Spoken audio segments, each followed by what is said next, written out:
My girlfriend said, I'm still seeing him. Deal with it. I replied, okay, then I packed my bags while she was at his place and left a note on the counter. Good luck with him. She came home to an empty closet. I'm Jake, 29M. My girlfriend, Lena, is 27F.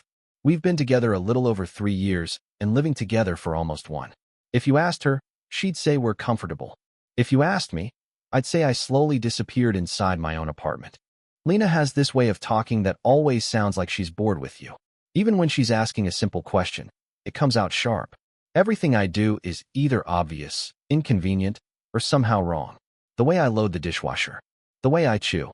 The fact that I still wear t-shirts with faded bands on them. She likes to remind me she's outgrown that phase. It didn't start like this. At least I don't think it did. But somewhere along the way, her patience evaporated and I became more like furniture she trips over. About 2 months ago, she started going out more. Not girls' nights. Not work events. Just out. She'd throw on makeup she never wore for me anymore, grab her purse, and say something vague like, I'm meeting a friend. If I asked who, she'd sigh like I'd insulted her. Why does it matter? Became her favorite sentence. Then there was her phone. Always face down. Always locked. If I walked into the room while she was texting, she'd angle the screen away without even thinking about it. Muscle memory. I asked her directly once if something was going on. She laughed. Actually laughed. Told me I was being paranoid and insecure and that it was not a good look. Last Friday night, after another argument that somehow ended with me apologizing, she looked me dead in the eye and said, I'm still seeing him. Deal with it. She said it casually, like she was telling me she changed shampoo brands. I didn't yell. I didn't cry. I just nodded and said, okay. She smirked like she'd won something. I don't think she realized what that okay actually meant. After I said, okay, she rolled her eyes and grabbed her jacket. Told me she'd be back later. Not late, later. Like I was her roommate, giving her a courtesy heads up. The door slammed behind her, and the apartment went quiet in that heavy, uncomfortable way. No TV. No music. Just the hum of the fridge and the realization that she'd finally stopped pretending. I sat on the couch for a while, staring at the dent in the cushion where she always sat with her legs tucked under her. I wasn't angry yet. That came later. At first, it was just clarity. Cold, calm clarity. This wasn't a mistake. This wasn't confusion. She didn't cry. She didn't apologize. She didn't even try to justify it. She told me she was seeing another guy the same way she told me we were out of oat milk. I went into the bedroom and opened the closet. Her clothes took up about 80% of it. Dresses she wore out with friends. Shoes she said she needed. Jackets she bought because they looked expensive. My side was a narrow strip of hangers and a couple of hoodies shoved on the top shelf. That's when I started packing. Not dramatically. Not angrily. I grabbed a duffel bag first. Then my old suitcase from under the bed. I folded my clothes carefully, like I was packing for a trip. Socks rolled. Shirts stacked. Jeans folded the way my dad taught me. As I packed, I noticed how little of the apartment was actually mine. The couch she picked. The plates she liked. The framed photos of places we went that she barely remembered. Even the bedspread was hers. I'd wanted something darker.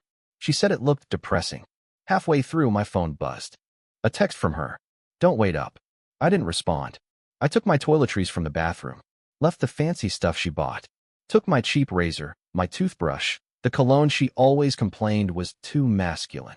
When I zipped the suitcase, it felt final in a way I hadn't expected. Like a door quietly closing. Before I left, I grabbed a sticky note from the junk drawer. The pen skipped a little as I wrote, but the words came easy. Good luck with him. I stuck it on the kitchen counter, right where she'd see it when she came home. Then I took my bags, looked around one last time, and walked out without locking the door. I slept on my brother's couch that night. He didn't ask questions, just handed me a beer and nodded like he already knew.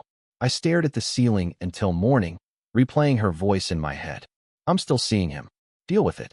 The thing that hurt the most wasn't the cheating. It was how easy it was for her to say it. Around noon, my phone blew up. Missed calls. Texts stacked on top of each other. Where are you? Are you seriously being dramatic right now? Did you really leave? Jake, answer me. I waited. Let her sit in it. When I finally checked my voicemail, her tone had shifted. Not apologetic. Panicked. She came home to an empty closet. She didn't say that directly, but I could hear it between the words. The way she kept asking where my stuff was, why the hangers were gone, Why I took the nightstand lamp like that was some kind of betrayal. You didn't even talk to me, she said in one message, like I was the unreasonable one. That's when I texted her back. Just once. You told me to deal with it. This is me dealing with it. 3 dots appeared. Disappeared. Appeared again. You're overreacting. It was just sex. I didn't think you'd actually leave. That line stuck with me. She didn't think I'd leave. For 3 years, I'd been the one who adjusted. I was the one who apologized. The one who swallowed comments and convinced himself that love meant patience. Somewhere along the way, she decided I was permanent. Like a couch you don't bother being careful with because it's already worn in. She showed up at my brother's place that evening without asking. Stood on the porch with her arms crossed, jaw tight, like she was the one who'd been wronged.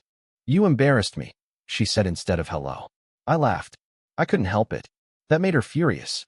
You don't get to act like this, she snapped. We could have worked through it. That was the moment something finally went quiet inside me. There was nothing left to work through. She didn't cry when I said that. She scoffed, like I'd said something naive. You're acting like I stabbed you, she said. People cheat. It happens. It doesn't have to be the end of the world unless you make it one. That sentence told me more than any confession ever could. I asked her one question. Just one. How long? She hesitated. Just long enough. Does it matter? She snapped. Of course it mattered. But the fact she wouldn't answer told me everything. This wasn't some drunken mistake or moment of weakness. This was a parallel life she felt entitled to, with me subsidizing the boring parts. She stepped closer, lowering her voice like she was being reasonable. You're really going to throw everything away over this? Everything. Like this was nothing. I looked at her and realized I wasn't attracted to her anymore.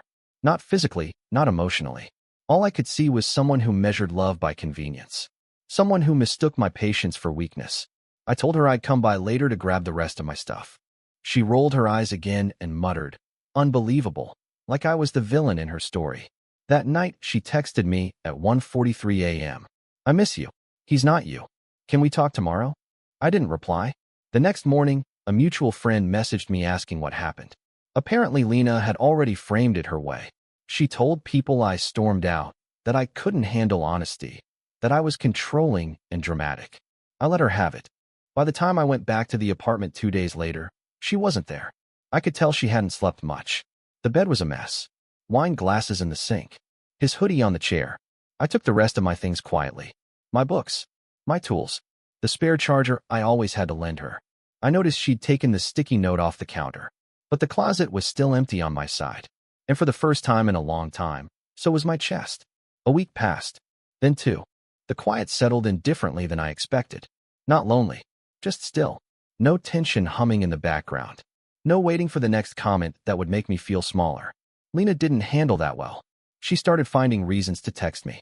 Logistics at first. You took the blender. It was mine, I replied. Silence for a day. Then something else. Did you cancel the internet? Yes. Another pause.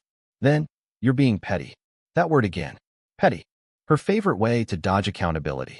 She showed up again unannounced one afternoon while I was grabbing the last box from the apartment. This time she was calmer. Sweet, even. That version of her she used when she wanted something. You know, she said, leaning against the counter. He's actually not that great. Kind of immature. I didn't look up. Just kept taping the box. You left over nothing, she continued. We could have redefined things. Opened it up. You're so rigid. That made me stop. Rigid. Because I didn't want to be cheated on. I finally looked at her and said, you didn't want an open relationship. You wanted a backup plan.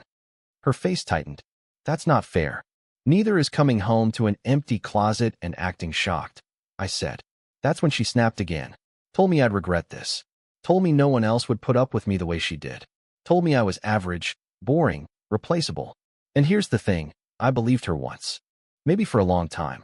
But standing there, holding a box of my own things, I felt something shift. If being with her required me to shrink, then being alone was an upgrade. I carried the last box to my car. She didn't follow me this time. As I drove away, I checked my mirror. She was still standing in the doorway of the apartment we shared, arms crossed, looking angry and confused. Not because she loved me, because I left. Life didn't magically improve after that. It just got quieter. And in that quiet, things started making sense. I moved into a short-term sublet near my brother's place. Cheap furniture. Neutral walls. No memories stuck to anything yet. It felt temporary in a good way, like a reset button. Lena, on the other hand, spiraled. Mutual friends started reaching out with awkward check-ins disguised as curiosity. She's having a hard time. She didn't think you were serious. She feels blindsided. Blindsided.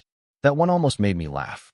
Apparently, after I left, she told people she thought I was bluffing, that I'd cool off, come back, and they'd figure it out. She even joked about how dramatic I was being, right up until she realized I'd actually taken everything that mattered to me.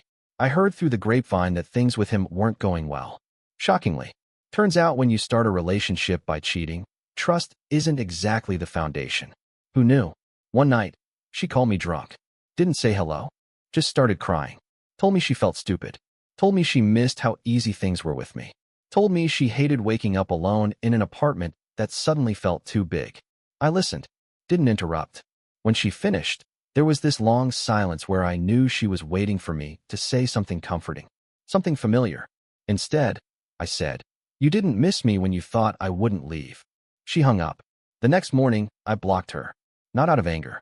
Out of self-respect. That was when it finally hit me. The breakup didn't start the day she admitted she was seeing him. It started months earlier, every time she dismissed me, belittled me, and assumed I'd always be there no matter what she did.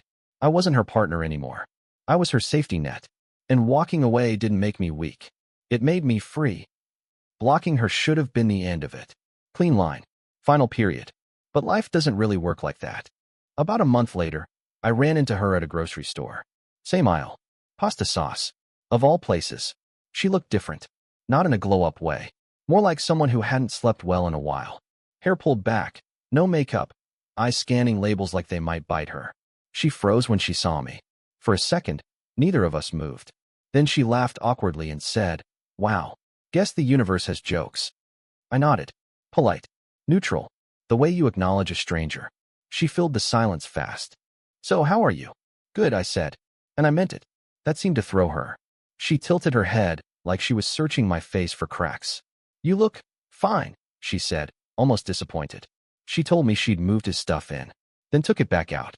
Told me he was intense. Jealous. Wanted reassurance she wasn't talking to anyone else. The irony was apparently lost on her. "I didn't realize how good I had it," she said quietly. "You were always steady." There it was. The compliment that came too late. I didn't argue. Didn't defend myself. Didn't even feel the urge to. I just put my sauce in the cart and said, "Take care, Lena." As I walked away, she called after me. "Do you ever think about us?" I stopped. Turned around. Thought for a second. "Not anymore," I said. Her face fell. Not dramatically, not angrily. Just flat. Like something finally clicked. I paid for my groceries and left. Sat in my car for a minute afterward, surprised by how little I felt. No rush of pride. No sadness. Just confirmation. Later that night, I realized something important. Closure isn't a conversation. It's the moment you stop needing one. And I was already there. After that grocery store run-in, I expected some kind of emotional aftershock. Regret. Nostalgia. The urge to check her socials. None of it came. What had come was distance. The kind you don't notice at first. Mutual friends stopped bringing her up. Invitations shifted. I realized how many group plans had revolved around accommodating her moods. Without her in the equation, everything got simpler. Lighter. One night, my brother asked if I was okay being alone. Not in a worried way. Just curious. I told him the truth. I don't feel alone. I feel unclaimed. That surprised him. It surprised me too. I started doing things I hadn't done in years. Stayed out late without explaining myself. Ate cereal for dinner because I felt like it. Bought furniture I actually liked instead of what looked adult enough. Small things. Quiet rebellions. Then, out of nowhere, Lena emailed me. Not texted. Emailed. Like we were co-workers ending a project. She said she'd been thinking a lot. That she was in therapy now. That she finally understood why I left. That she didn't want to get back together. She just wanted peace between us. I stared at the screen for a long time. Peace, to her, always meant access. Being able to reach me without consequences. Being absolved without actually giving anything back. I didn't reply. A week later, she sent another one. Shorter. Colder. I guess I deserve that. That was the closest she ever came to accountability. I deleted it and went on with my day. That night, lying in bed, I thought about how she told me to deal with it. How confident she'd been that I'd stay. How shocked she was by an empty closet. Some people think love means endurance. That's staying no matter what is strength. But sometimes, strength is packing your bags quietly, leaving a note, and choosing not to explain yourself ever again. And I didn't hate her for it. I just didn't belong there anymore. A few months after everything blew up, I found the note. Not the note. I knew exactly what I'd written. But the one she never gave me. My brother ran into her at a mutual friend's birthday. I didn't go. Still wasn't interested in overlapping worlds. But he came home with this weird look on his face and said, "She asked about you." Like really asked. Apparently, she'd been carrying something around in her bag for weeks. Folded, creased, soft at the edges. A letter she wrote after she came home to the empty closet. After she peeled the sticky note off the counter and realized there was no dramatic reunion coming. She didn't give it to him to pass on. Just told him what it said. It was an apology. A real one, by the sound of it. Not excuses. Not deflection. Just regret. She wrote about how she thought love was leverage. How she'd mistaken being wanted for being safe. How she never thought, okay, would mean gone. When my brother finished telling me, he waited for a reaction. I didn't have one. Not because it didn't matter, but because it came too late to change anything. That was the strange part. Months ago, I would have replayed every word. Wondered what it meant. Wondered if it was enough. But now it just felt like a closed chapter getting its footnote. I told him I hoped she meant it. That I hoped she learned something real from it. And I meant that too. That night, I sat on my balcony with a beer, city lights humming below, thinking about how endings don't always come with explosions. Sometimes they're just quiet decisions made while someone else assumes you'll stay. She told me to deal with it. So I did. Not with rage. Not with revenge. Just by leaving, and never needing to come back. I guess that's the end of it. Not the dramatic kind. Just the real one. Every now and then, I still catch myself noticing things she would have commented on. A shirt she would have hated. A song she'd call noise. I smile when it happens, not because I miss her, but because I don't have to edit myself anymore. I heard she moved apartments. Smaller place. New job. Different circle. I hope it's working for her. Truly. I don't need her to suffer for me to feel okay. That chapter already did what it needed to do. People ask if I'd handle it differently now. If I wish I'd said more. Fought harder. Explained myself better. I wouldn't. The most powerful thing I ever did in that relationship wasn't arguing or demanding respect. It was saying, okay, packing my bags while she was with someone else, and leaving a note that didn't beg, threaten, or accuse. Just facts. Good luck with him. No insults. No closure speech. No second chances wrapped in guilt. She came home to an empty closet because she assumed love meant permanence without effort. Because she thought I'd stay no matter how small she made me. I didn't. And here's what I learned. For anyone reading this and wondering if they're overreacting, or being dramatic, or throwing everything away. If someone tells you to deal with being disrespected, believe them. Deal with it by choosing yourself. You don't owe anyone endurance at the cost of your dignity. Sometimes the healthiest ending is the quiet one, where you leave, don't look back, and finally make room for a life that doesn't require you to disappear inside it.